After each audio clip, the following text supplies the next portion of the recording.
Emang bener-bener nih agak ngagetin. Baru aja kemarin Epic comeback di gaming mouse dan langsung rusak harga pasar. Sekarang udah keluar yang baru lagi dong. Gue ada sempat spill dikit di IG story tanggal 29 Oktober kemarin kalau nggak salah, dan banyak yang ngira keyboard. Kan emang kelihatannya banyak yang nggak kepikiran kalau Vortex Series tiba-tiba rilis mouse lagi di waktu yang cukup deketan sama si X1 kemarin. Mana mouse barunya ini pakai nama Inno X2 pula, yang seolah-olah malah jadi generasi penerus dari X1 kemarin, padahal beda cuy. Jadi si Inno X2 ini sebenarnya cuman opsi lain aja dari si X1 kemarin ya, tapi yang agak ngeselinnya adalah justru ada beberapa hal yang lebih baik di X2 daripada X1. Masalahnya seolah-olah si X2 ini mau ngehantem kakaknya sendiri yang rilisnya itu baru sekitaran 1 bulan yang lalu. Men, buat gaming mouse itu sebulan deket banget loh, soalnya teknologinya kan cenderung gitu-gitu aja. Kecuali yang dirilisnya ini adalah sesuatu yang benar-benar beda total. Sedangkan si X2 ini masih main dengan komposisi yang cenderung mirip. Bahkan ya, hal yang krusial kayak dimensi aja, ini masih main di range yang mirip sama X1. Gue gak bilang sama persis tapi mirip. Dimensinya X2 ini ada di 118,5 x 61 x 39,7. Kalau kalian mau lihat secara angkanya nih perbandingannya kayak gini sama X1. Jadi si X2 ini cuman beda dikit banget lebih pendek dan dikit banget lebih ceper daripada X1. Nah kan ngapain ada dua mouse yang cenderung mirip rilis di waktu yang berdekatan. Kecuali kalau X2 nya ini dibuat ergo misalkan, ya itu udah beda jauh kan, dan nambah variasi di line up mouse-nya Vortex Series. Tapi setelah gua pakai si X2 ini daily full selama sekitaran seminggu lebih, seminggu setengah kali ada ya, gua bisa ngerasain perbedaannya dan pada akhirnya ya jadi masuk akal juga sih kenapa ada X2. Ini gua baru ngomongin tentang dimensi dan shape ya, belum ke fitur dan lain-lainnya. Jadi hal yang paling gua notice adalah posisi HAM-nya X2 itu lebih di tengah daripada X1. Buat tangan gue yang 18 cm pas pakai palm grip, HAM-nya tuh bener-bener kena di bagian tengah telapak tangan. Dan kalau kalian lihat juga moncongnya X1 tuh kelihatan lebih agresif, lebih nukik ke bawah. Tapi dia simpen HAM-nya itu tengah ke belakang. Sedangkan si X2 HAM-nya itu kan lebih di tengah dan moncongnya itu nggak seagresif X1 yang jatuhnya jadi landai banget. Ditambah lagi kalau lihat dari bagian depan kelihatan ya si klik buttonnya X1 tuh lebih lekuk daripada si X2. Ya, dengan semua komposisi yang tadi, si X2 ini jadi punya shape yang cenderung lebih aman atau lebih universal buat kebanyakan orang, terutama buat yang hand size-nya mainstream di sekitaran 17, 18, 19 dengan grip style yang normal. Kalau yang doyan agresif mestinya lebih masuk ke X1 sih. Dan sebenarnya kalau kita lihat-lihat juga ya, si X2 ini dia siluetnya tuh kayak super light banget sih, yang terkenal punya shape aman. Bedanya X2 ini jadi babynya Superlight kali ya, soalnya dia punya dimensi yang lumayan jauh lebih kecil. Sejauh ini sih ya gue coba keduanya dan gue bisa rasain bedanya, tapi gue tetap bisa pakai keduanya ya. Jadi nggak ngerasa ada masalah atau sampai nyusahin gitu loh, enggak. Gue yakin sih ya di mouse itu sensitif banget, jadi masalah dimensi dan juga angle itu beda dikit juga bakalan ngaruh. Tapi pertanyaannya seberapa ngaruh? Nah buat gue antara X1 dan juga X2, mereka ini kan main di size yang sebenarnya mirip-mirip ya. Cuma karena kombinasi dari angle-nya, HAM-nya yang beda ya ujung-ujungnya bikin overall feel-nya tuh jadi beda juga. Tapi ya itu tadi nggak sampai nyusahin gue dengan playing style gue masih bisa pakai keduanya. Intinya secara umum ya shape-nya X2 tuh lebih universal daripada shape-nya X1.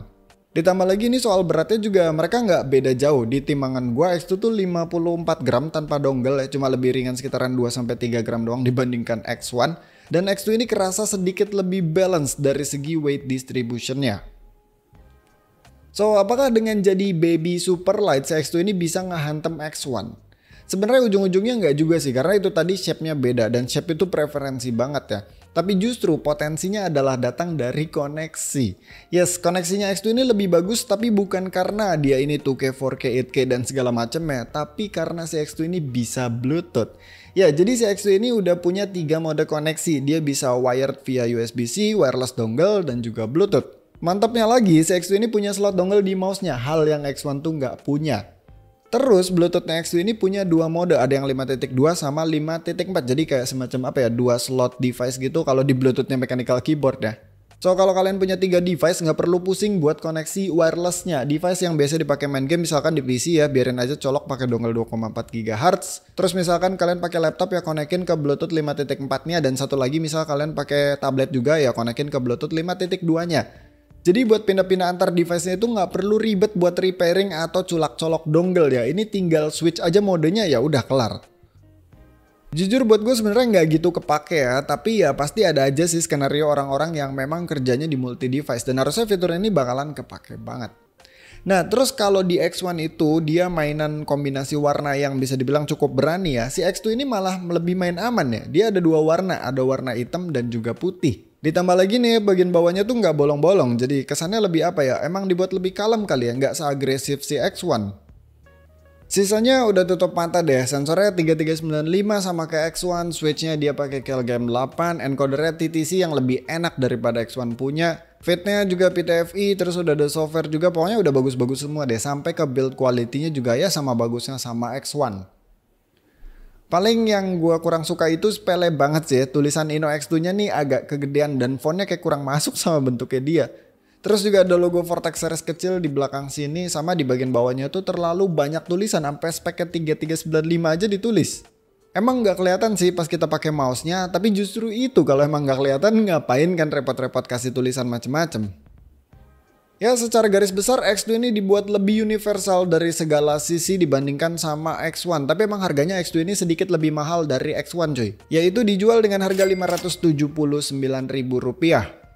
Dan dia ini nanti bakalan ada glass case juga yang dijual terpisah dengan harga Rp99.000 doang. Parah sih, glass case murah banget Rp99.000 ya.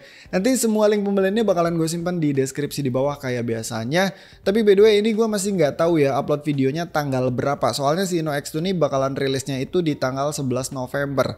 So kalau video ini udah upload sebelum tanggal 11, jadi nanti link di deskripsinya belum ada. Tapi nanti pasti bakalan gue update di tanggal 11 Novembernya. Ya, jadi kalau gue simpulin secara keseluruhan, sebenarnya worth it banget nambah 30.000 buat dapetin X2. Kecuali kalau kalian yang beli X1-nya itu pas promo di 499 ya, itu udah beda cerita sih. Maksud gue beda harganya tuh tipis banget ya antara X2 dan juga X1. Tapi si X2 ini udah dapat koneksi Bluetooth, ada tempat simpen dongle yang mungkin bagi sebagian orang kepake. Terus juga dari segi encodernya by feel gue ngerasa lebih enak dibandingkan sama X1. Sama dia udah confirm bakalan ada glass case juga yang dijual terpisah tadi dengan harga cuma 99.000 doang. Ya kalau kita ngeliat dari situ sekilas kayak si X2 ini bener-bener ngehantem X1 ya. Walaupun nggak sepenuhnya juga sih. Soalnya kayak yang udah gue bahas juga kalau mereka berdua ini emang main di range dimensi yang cukup mirip tapi tetap aja shape-nya beda, dan shape itu preferensi.